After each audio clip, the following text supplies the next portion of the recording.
अस्सलाम वालेकुम, welcome back to my channel.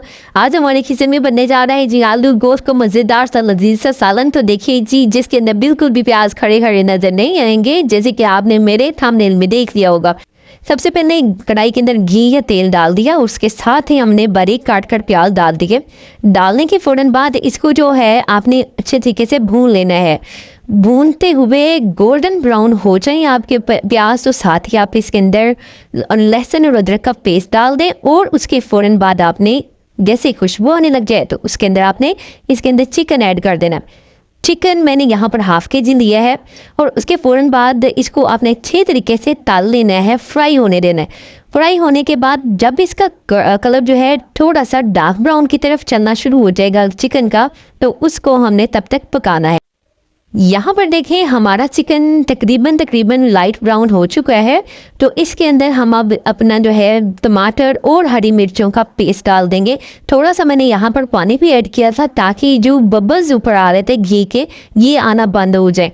तो उसके साथ हमने ये जो पेस्ट डाला और उसको मैंने अच्छे तरीके से स्टिर फ्राई कर लिया, यानी कि चम्मच हिलाते हिलाते मैंने इसको फ्राई कर लिया। जब आपका ये पेस्ट कच्चापन छोड़ दे, ख़त्म हो जाए इसका कच्चापन, तो उसके अंदर हमने साथ ही इसके अंदर डाल देने हैं अपने सारे के सारे स्पाइसेस, जो कि इस तरह से थे कि 1 टीस्पून मेरे पास सॉल्ट, 1 टीस्पून मेरे पास पाउडर मिर्ची थी, 1/4 टीस्पून मेरे पास हल्दी थी और उसके बाद मैंने कोरिएंडर पाउडर यानी कि सूखा धनिया जो है उसका पाउडर डाल दिया और उसको अच्छे तरीके से मैंने हिला लिया।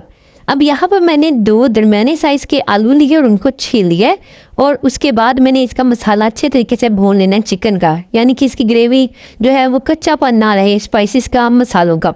उसके बाद मैंने इसके अंदर दरमियाने साइज़ के आलू काट कर डाल दिए हैं। और आप चाहे देखिए, हर घर का एक अलग सिस्टम होता है। कुछ लोग बड़े आलू पसंद करते हैं, कुछ लोग छोटे कटे हुए आलू पसंद करते हैं, तो ये आप लोग अपनी पसंद से डाल सकते हैं।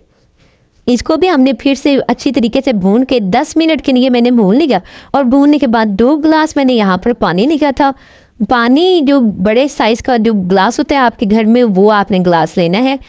ये पानी डालने के बाद देखिए यहाँ पर हमने इतना पानी शोरबा जो है डालना है, बनाना है कि पत्ते पत्ते इस लेवल पर आ जाए जैसे कि आपको हमारी कढ़ाई के अंदर नजर आ रहा है। मैंने इसलिए इसके अंदर 2 गिलास भरकर पानी डाला था क्योंकि शोरबा कच्चा कच्चा मज़ा नहीं आता। तो अगर आपका शोरबा अच्छे तरीके से पका होगा तो हर कोई इसको बहुत पसंद करेगा और उसके साथ ही आपका जो आलू है वो भी अच्छे तरीके से गल जाएंगे। देखिए यहाँ पर हमारे पास जब आप भूनेंगे तो तकरीबन 10 से 15 मिनट इसको ढककर पकाएंगे तो ये अच्छे तरीके से गल जाएगा, पक जाएगा और साइडों पर घी निकल आएगा। लीजिए माशाल्लाह से सुभान अल्लाह, हमारा ये आलू गोश्त का सालन बिल्कुल रेडी है। और इसके अंदर सब्ज़ सा धनिया काट कर इसके अंदर डाल दें और मज़े से इंजॉय करें।